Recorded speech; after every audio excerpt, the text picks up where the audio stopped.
Sorry? Coming. He said he's coming. Harry? Yes. And then maybe something easy for his own right, right, when he's on his way. In a corner, yeah. Sure, is from there. Sure, first one. Yeah. Oh, he can. Microphone slash. Okay. Let's start. Sure. Morning, everybody. So you get sick of them, Hannah. Google sick.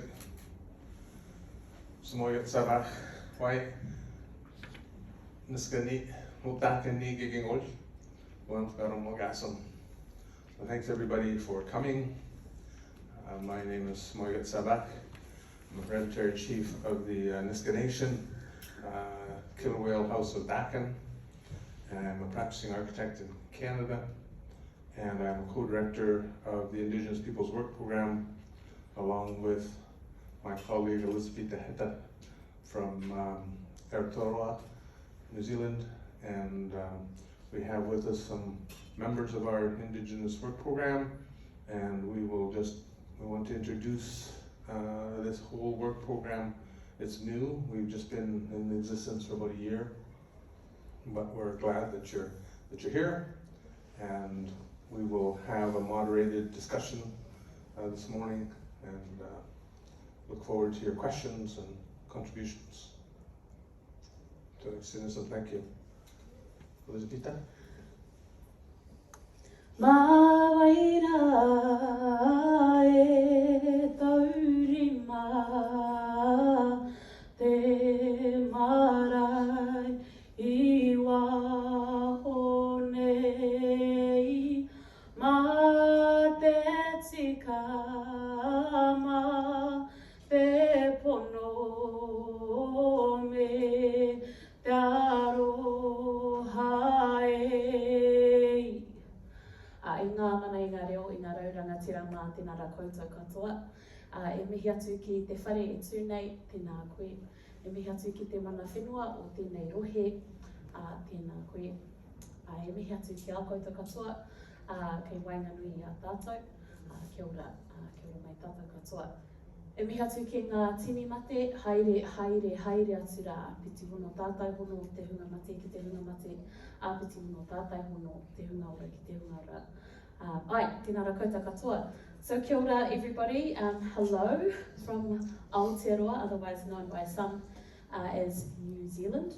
My name is Elizabeth Hinemoheta. I am the co-director alongside my colleague here, Patrick.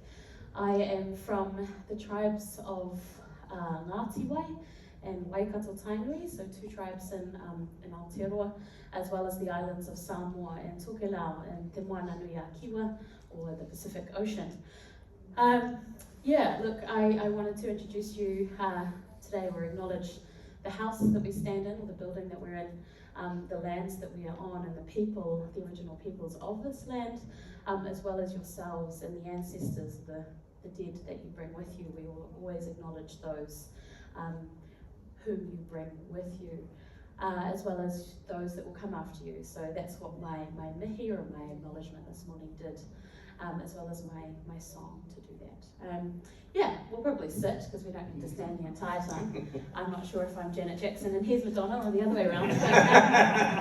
But thank you all for coming, given we've got quite a full house, and I think we're competing for airtime with a few pretty prestigious people in the building today. So thank you for choosing to join us. I will also acknowledge that we have one other member. There is an empty seat here. One of our Indigenous Work Program members is, I believe, lost somewhere in the building. I think he's following Indigenous time in an upside-down map. So we will just let him come in when he does find us. Yes, or we'll just speak to an empty chair. We're not sure. So look, that's a little bit about us today. I will also acknowledge myself, sort of introduce myself properly in terms of my language, so that you understand who I am, not just as an individual, but the collective that I come from. So, ko hurue ki te maunga, my mountain is Huruaki. Ko Punaruku Tawa, my river is Punaruku. Ko Whangaruru Te Moana, I'm from the ocean of Whangaruru. Ko Moko me Ngaiotanga Ngā Marae, my ancestral houses are Moko and Ngaiotanga. Ko Ngāti Wai Biwi, my tribe is Ngāti Wai. Ko Te Uri o Hiki Hiki Ngā Hapu, my sub-tribe, the kind of people that I directly ascend from is Te Uri o Hiki Hiki. And that is my collective identity, so I'm actually known as that collective person, I suppose. I am of many things, including non-human ancestors. So that is how I would introduce myself traditionally in Aotearoa. And I suppose we need to go through our work program members and allow them to also introduce who they are, so you get a fulsome understanding of their positionality relative to indigeneity, or the Indigenous peoples they work with. So we'll give everybody kind of a moment to introduce themselves. Also, as Patrick said, so I'm not just a random Indigenous person that showed up today, I also am a practicing architect in Aotearoa. I work for a practice called JazzMax, I'm a principal there. And it's one of the largest firms in Aotearoa, New Zealand. I am very fortunate to work there, and because we kind of work on city shaping things. So the idea of indigeneity is not a kind of rural, shoved off into the corner notion. In Aotearoa, New Zealand, we are incredibly fortunate that our way of thinking is kind of embedded into a lot of projects happening everywhere, from health to transport to schools. So that is kind of the way we function in our country. So I don't know if you've got anything else to add, Patrick, but then should we go through our... I think we can ask our Yeah, panelists to introduce themselves. Yeah. Igor. Igor, you want to start? Thank I you. think... Somebody? Yes. Hello. Yes. Hello, everybody. First of all, thank you very much, everybody, for being here. I think it's super important and super interesting that UIA is finally embracing this knowledge from original people from everywhere. I come from a land called Pindorama, that you all probably know nowadays as Brazil, since 1500. I was not born an indigenous. I worked for several years with indigenous peoples. My PhD project is about this, the power of this encounter between the academic and the indigenous knowledges. Yeah, I come from a land that has, until nowadays, 305 ethnicities, speaks 274 languages, and everybody known as a country that speaks one language, Portuguese. That's not truth. So I think we have so many things to learn from indigenous peoples. We have huge knowledge, and I've been studying it and dealing with them. I've been working with indigenous peoples from many places in Rio de Janeiro. Maybe some of you know me as the General Commissioner of the last World Congress in Rio de Janeiro. But in Brazil, I'm also known as Ipamacanhê Pataxó, because working with these tribes, and especially with one family, became my family when I became godfather of some children there and everything. So I was rebaptized and gained a new name. And I've been diving into these universes in Blue World for the last years, and I'll be very happy to share with you some of this knowledge that I've been in contact to. Thank you very much. Hello, my name is Edward Leung from Hong Kong. Hong Kong is, most of the people knows Hong Kong as a British colony, but in fact, the place has been inhabited by Chinese peoples since many centuries ago. There is a different concept to indigenous people, because the British define indigenous people because of some laws and because of some land rights and privileges. So that is a administrative definition. But after joining this group, after knowing these nice colleagues, I would like to repackage it as, because every one of us, they are Chinese, the concept that if there are people who has been living there before urbanization, and they keep their own dialects, they keep their own customs, their own beliefs, and have a strong feeling to their family, have the strong feeling to their land, then I would loosely call them indigenous people if there's no objection from you guys. In our presentations, which will be in the booth, it is about 4 or 5 major dialects of the Chinese people before the British came. Myself am not indigenous people, but my colleague Karen and her husband Ken are from the ancestors are from the rural areas, and she will be also presenting another presentation at the booth about her work with the ethnic minority in remote part of China, using their material and their knowledge to build schools, bridges for the impoverished villages of the ethnic minority. I think her presentation will be much better than mine, but I will have another presentation talking about the indigenous people of Hong Kong, what their different types of, because most people think of Chinese architecture as one group, but in fact there are many different dialect groups. We don't call them languages. All languages are Chinese languages. That's how we call them. But different dialects, ancient dialects, that most obvious is their dialect, but less obvious is their architecture, different expression, the way they build, they use their land knowledge, their ancestral knowledge to build. That would be part of my research study. Is these days I focus on these minority people architecture. That's how I come into this. Thank you. Woodlookut.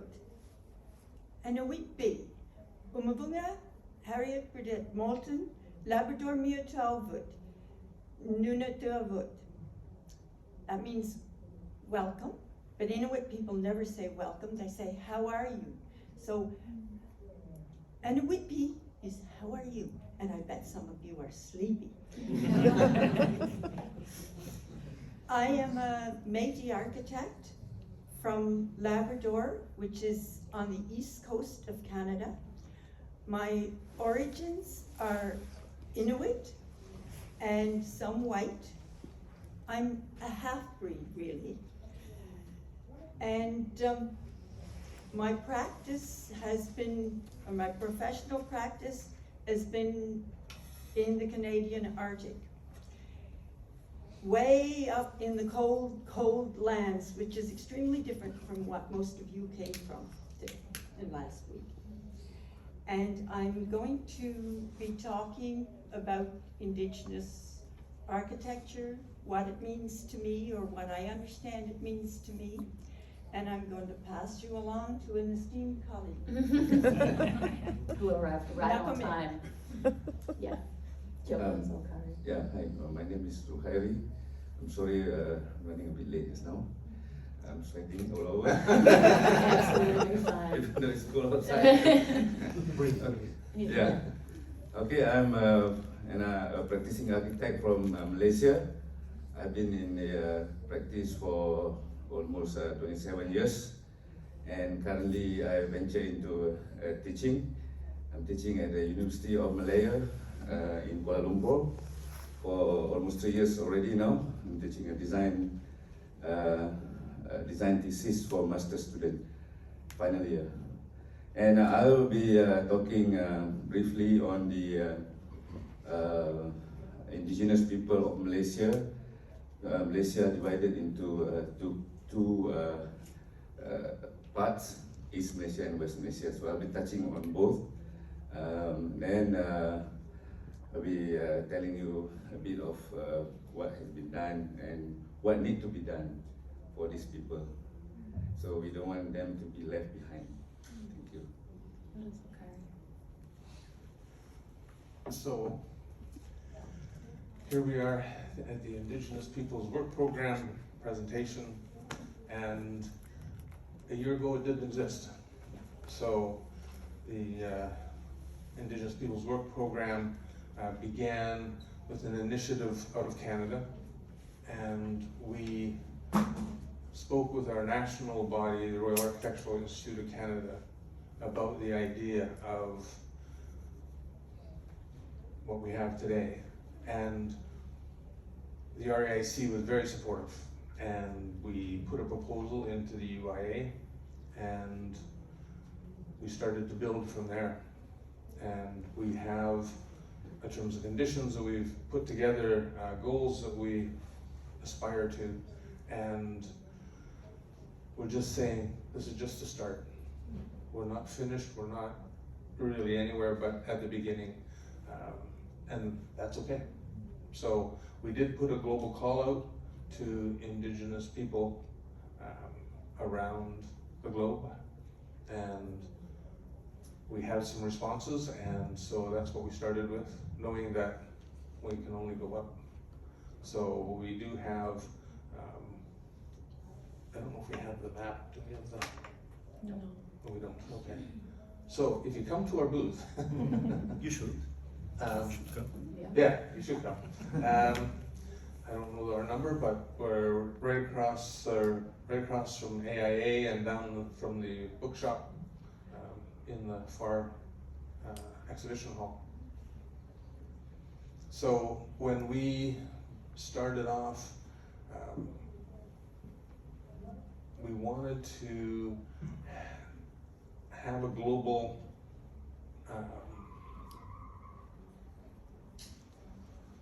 campaign, I guess, trying to get Indigenous architecture on the tongues of everybody and have people think about what that is in their own country, in their own region, in their own nation, because it changes.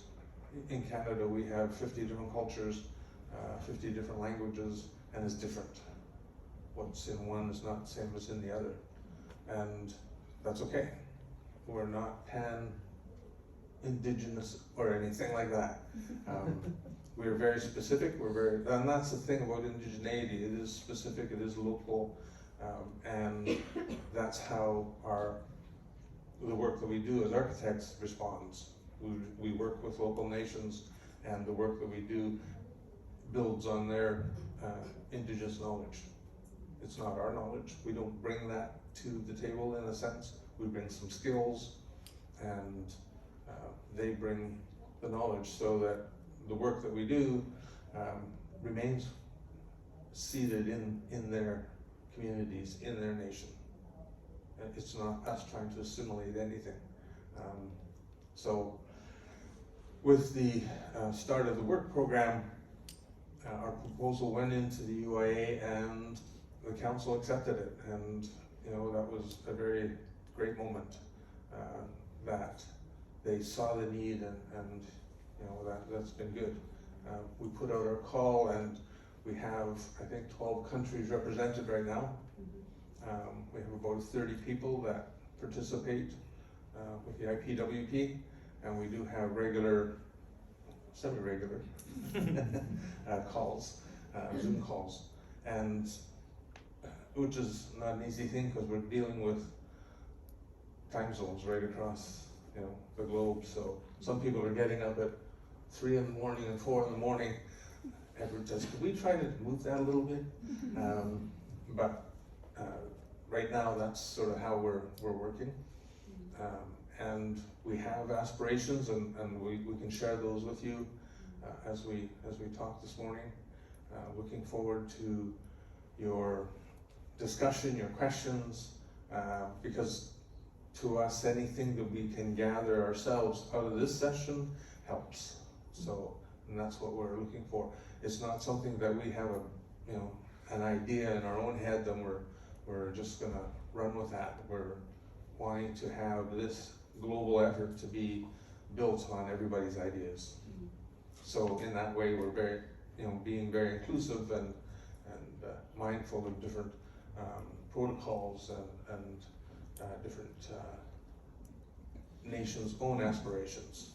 So it's going to be monumental in a sense, but it's also very, what's the word, grounding and very foundational, because from the cultures is where our architecture comes. So that's what how we practice and how I practice, and we have a lot of commonalities. I've known Sepita for years, and between Canada, the United States, Australia, Manitoba, New Zealand, we've been collaborating for over a decade, I think.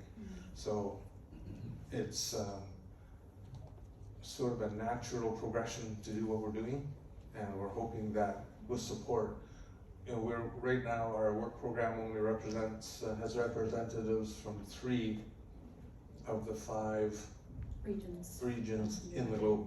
So we're in a building mode, so we're looking for participation, we're looking for support.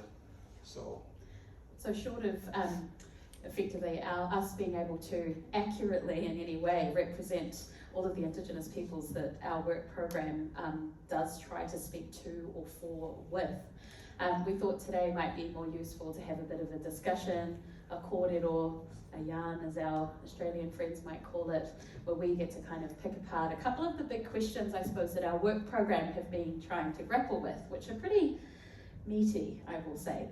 They're large. I think one of the underlying principles of our work program is a bit of humour, which I think you're getting from us.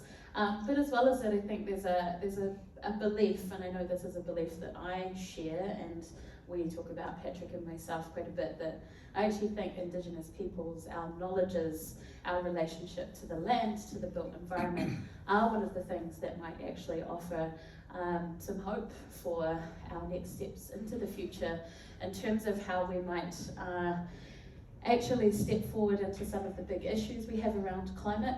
I obviously come from some of the islands in the Pacific that are currently looking like they may sink if the sea level rises continue to rise.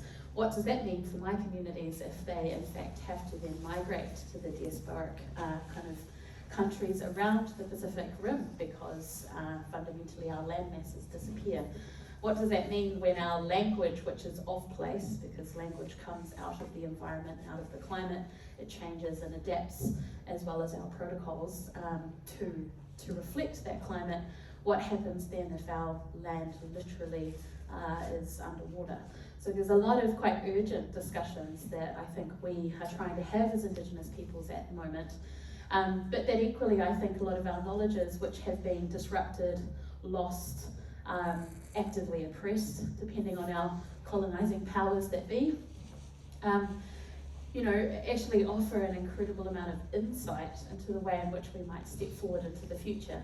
And it's not just about living in huts and kind of going backwards. I think there's a huge amount of innovation that can be brought forward from our way of knowing, thinking, and acting and being that might, I believe, kind of offer a huge amount of insight. So that's some of the aims and aspirations, I think, of our working program, has been to pull together the knowledges of many practitioners from various Indigenous peoples around the globe that might be able to contribute to this global discussion of what is Indigenous architecture, what is Indigenous knowledge, and how might it contribute to a better built environment for all of us.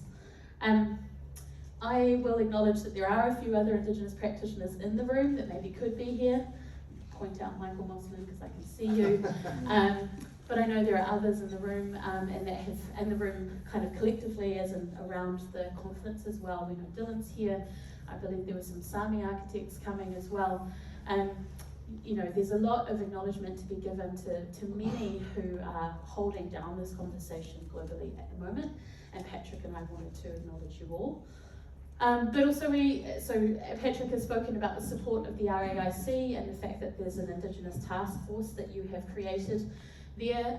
In Aotearoa, New Zealand, we have our our institute, Te Kāhui Whaihanga, the New Zealand Institute of Architects, and Ngā Aho, which is a group of Māori design practitioners that I have come through to this particular meeting, and we've really been trying to promote and actively bring together this sort of institute and Indigenous peoples kind of collaboration that's been happening in our countries as well, as a means of kind of looking at how we might graft this kind of knowledge, this institute knowledge and this Indigenous knowledge to bring forth to this particular work program. So I just wanted to acknowledge those organisations that exist as well. Now, Patrick and I are fundamentally running on telepathy today, so this is also a very important Indigenous practice of eyebrows and eye contact, which is ridiculous because I don't have my glasses on, but that's fine. So, Patrick, I've got questions in front of me. We're going to have a little bit of a discussion with our panellists. We've got a few things we've been talking about, and I think we can open the floor.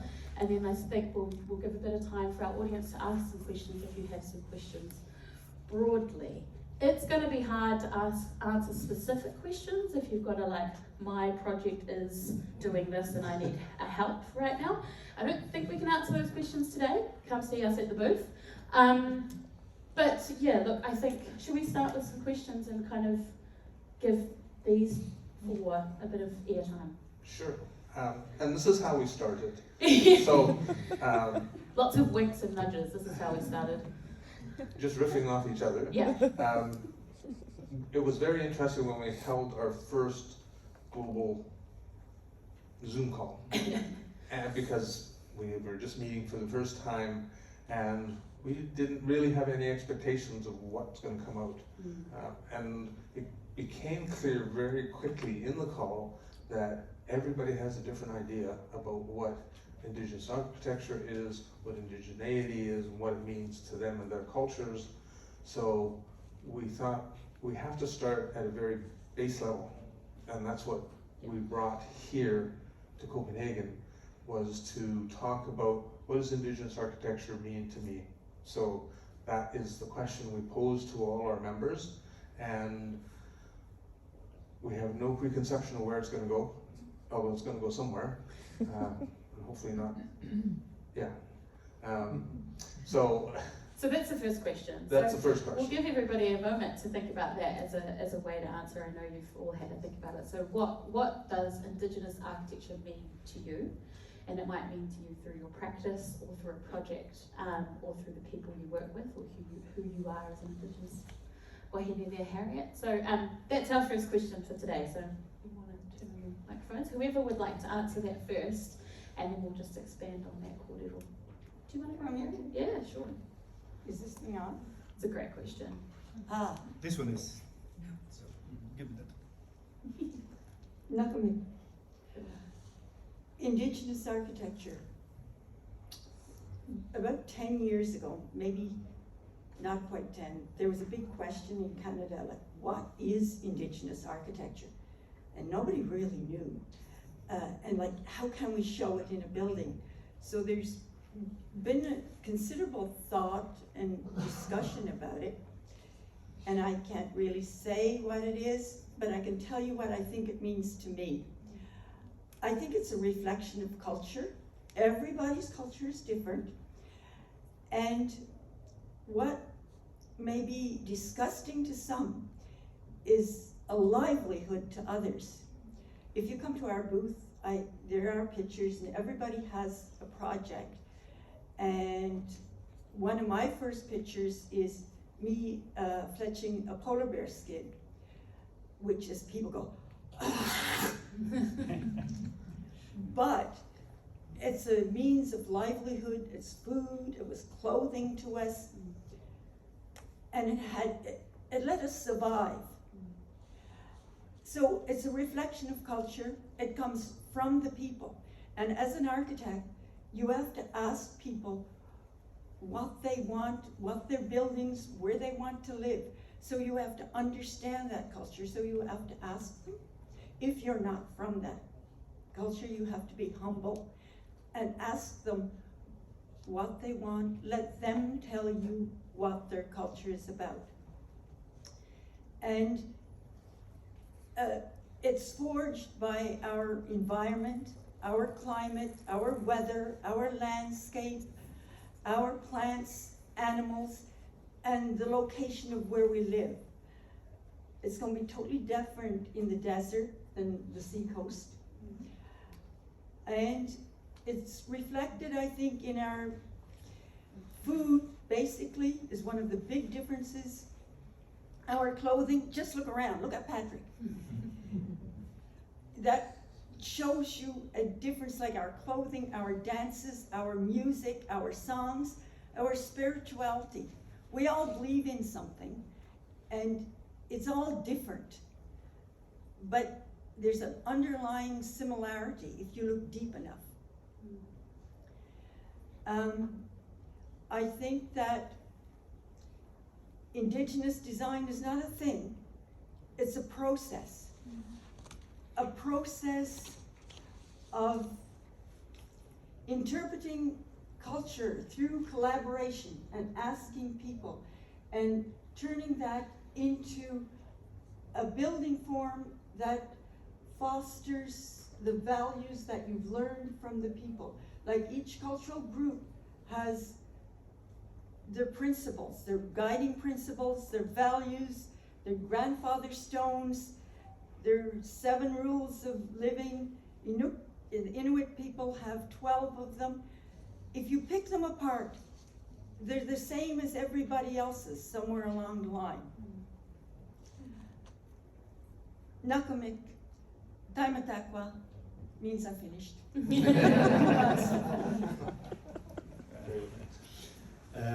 Yes, I have another one, thank you.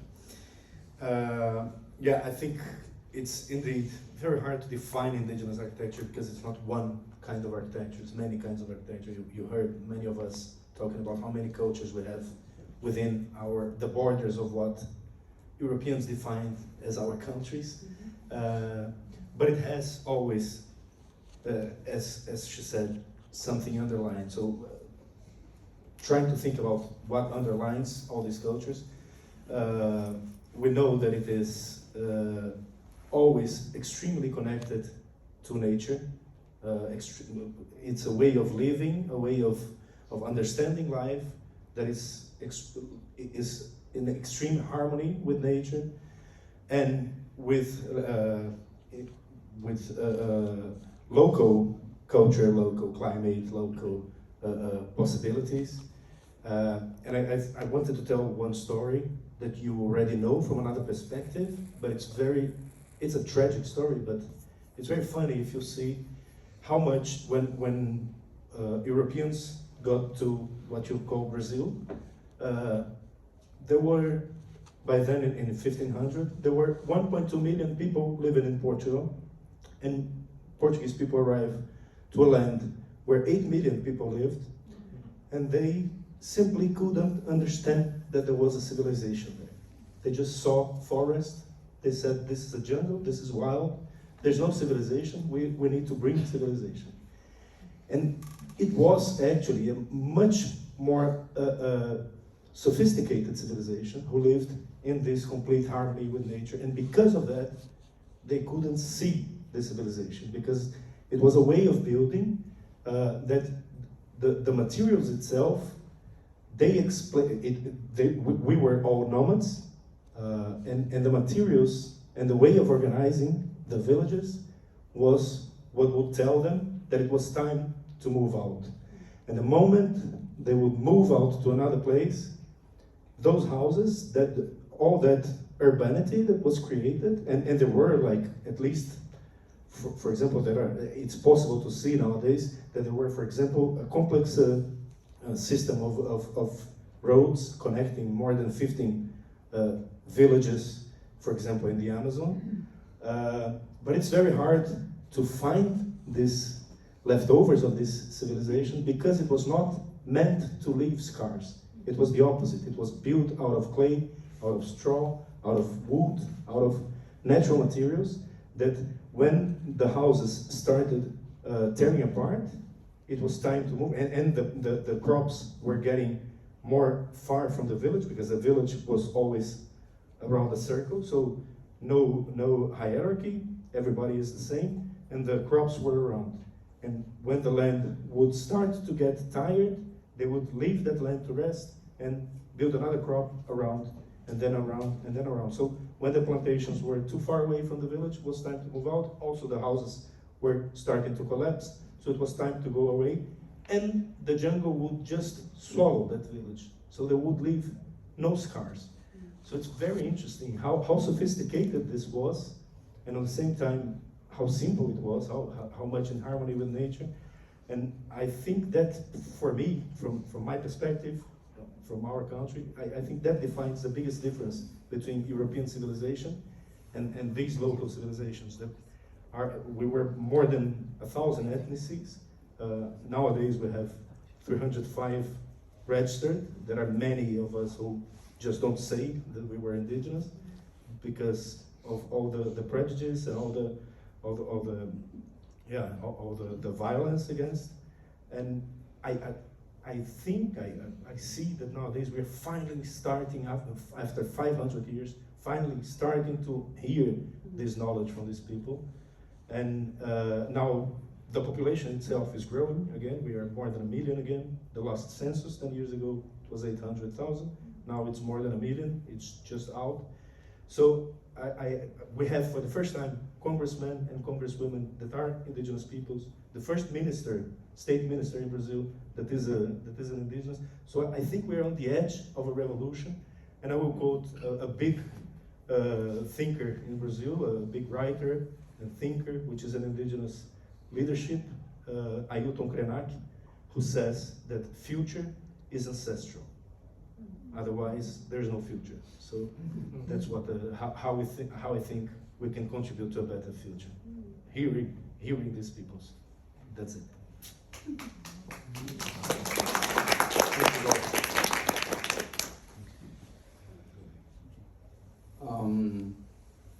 The forefather of modern anthropologist, Malinowski, had a student who is a Chinese called Fei Xiaotong.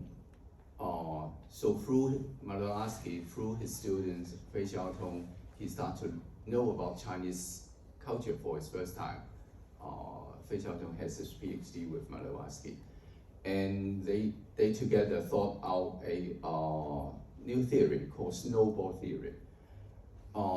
It's because Chinese culture is a very big ensemble. Foreigners, Westerners call Chinese culture, but indeed Chinese culture consists of so many ethnic groups and so many different dialect groups, but they all through thousands of years collectively like to snowball into a big Chinese culture. So it's difficult to define. So there's no terminology called indigenous people in Chinese culture, but there are many ethnic groups, okay, and many dialect groups. Chinese officially is made up of 55 ethnic groups, and within the biggest ethnic group, the Han group, still there are many dialects, okay? And Karen worked with the minority ethnic groups in remote part of China, but myself work in Hong Kong, work with many rural villages who still carry on their dialects. So there are too many people, that comes back to our questions. What is indigenous people? Do we define them within different cultures, contexts? And I would say yes. In Chinese culture, we don't call indigenous people, but we do recognize different minorities, different ethnic groups, and different dialect groups. But in a context of it being snowballed into a Chinese culture. And the second question is, what is indigenous architecture? I would say that they are all Chinese architecture. Outsiders think that all Chinese architectures look the same, but through my years of studies, I work with villages, that I tend to find out their cultures being expressed through their architectures. There is a danger of that's not a danger. There's a tendency of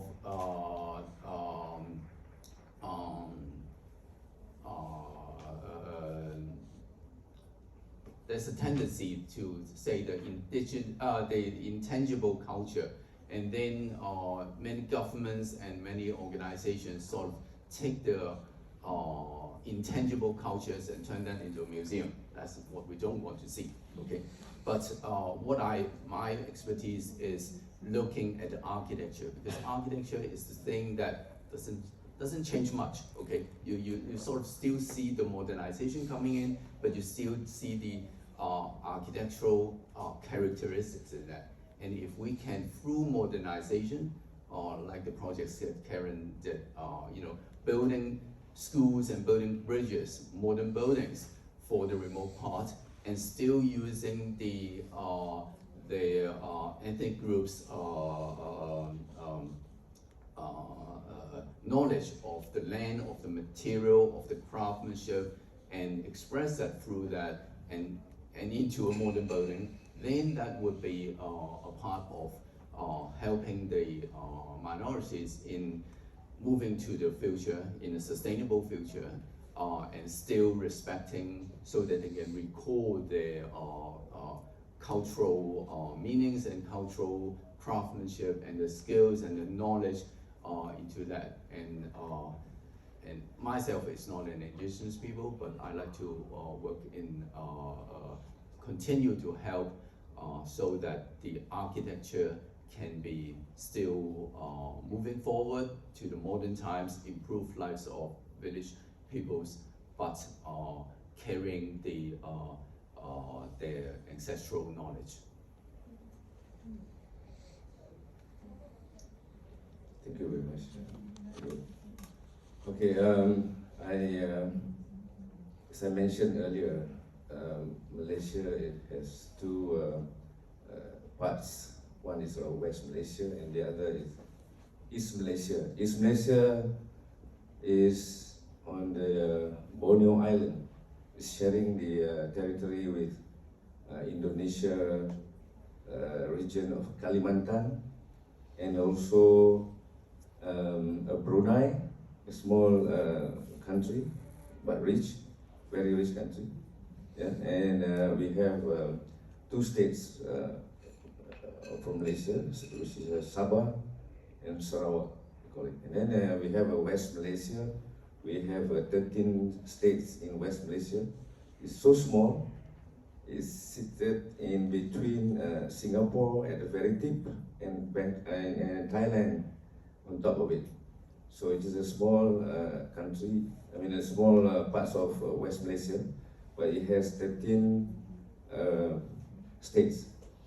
Okay, within that 13 states, we have about 20 ethnic groups, and the majority is called the Malay, yeah? Because the Malay is, or in the Malay language, it's called Bumi Putra, meaning the native of that land. Okay, and then we have 18 other minority groups, and then they are further divided into 3 subgroups. One is call it Negrito. They share a similarity in their outlook. They have a curly hair, dark skin, and then they have another 2 groups. They're a bit different. They look more like a Chinese, long hair, and straight hair, and the other one is more like Indonesian people. So there are 3 different groups. So what I'm trying to say here, that within those 18 tribes in the Peninsular Malaysia or West Malaysia, we have so much of diversity in the culture. So it's just, the state is just next to each other, but they have so much difference in the way their buildings, and the way their song is different, their music instrument are different. So that's intrigued me, because this has not happened within a short period of time. I think it has evolved, developed within thousands of years, because they found the archaeology, they found the skeleton of a man that, from the carbon dating is 10,000 years old. So there must be some cultures that has taken place in those areas, because within that skeleton they found lots of other craft that was buried together with that person. So that is a bit of introduction of how the evolution of these people in the Malaysian areas, country. And then what I'm trying to say here, I'm trying to echo what Harriet was mentioning just now, is about empowering. The word is empowering, because in Malaysia we have a department for the indigenous people, and they have been given lots of money, to develop the livelihood of the indigenous people. But then it is more on the imposing rather than empowering. So the indigenous people has not much say on what they want and how they want to live their life. Yeah. So we can see lots of modern housing being built for these people, but in the end they will build their own houses next to their new house. So that is something so redundant. Yeah. So so we have to look into that. I believe it's happening also in other parts of the world. Yeah. So they are human, so we have to listen to them. I think they know what they want, and we should learn from them. And then what I like about this indigenous architecture is about they adopt the principle of resiliency and adaptation, so they know better of their environment, their surrounding. So whenever they use the material, the local material, for example, timber, they will automatically plant it, for the next generation. So they always think for the future generation, not just for themselves, not just snatch and go, but they keep on thinking of the future generations. Yeah. So I think that is the way to go. So we are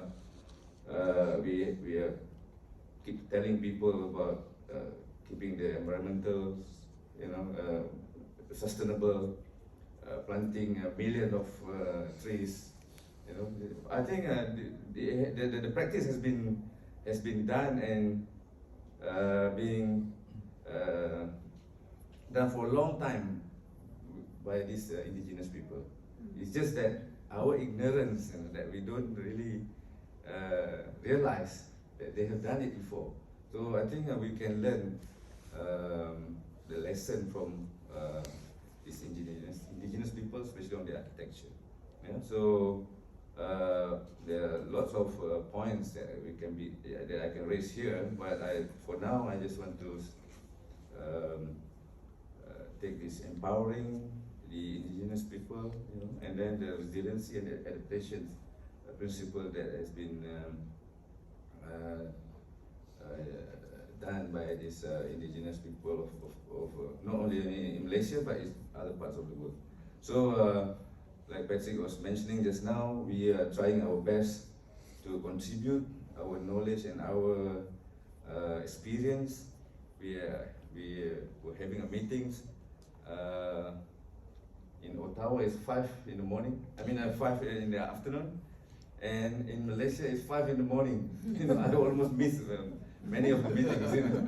So the time difference is if 12 hours, but we are sharing the same passions. Yeah. So that's it for me for now. Thank you. You want me to talk? Sure. Okay. What is Indigenous architecture to me? Well, I'll talk a little bit about what indigeneity, what kind of, I suppose, my definition of indigeneity might be, which is growing and changing a little bit, I think, as time goes by, as I learn from my other Indigenous colleagues. And I think in Aotearoa, New Zealand, I guess we have the privilege, it's an odd privilege of being colonised late. I don't know, but sure. So fine, we'll take that. Thank you. It meant that they showed up with a bit more guilt, but still did a lot of the same dumb things. However, from my perspective, when I think about indigeneity or what it means to be an Indigenous person, I think about that as having, most Indigenous peoples that I've engaged with or encountered with, we consider ourselves to have non-human relatives. So it's this relationship to the environment or nature that is not separate from ourselves. So the idea that we might, for example, plant a tree thinking of future generations, we're actually planting an ancestor.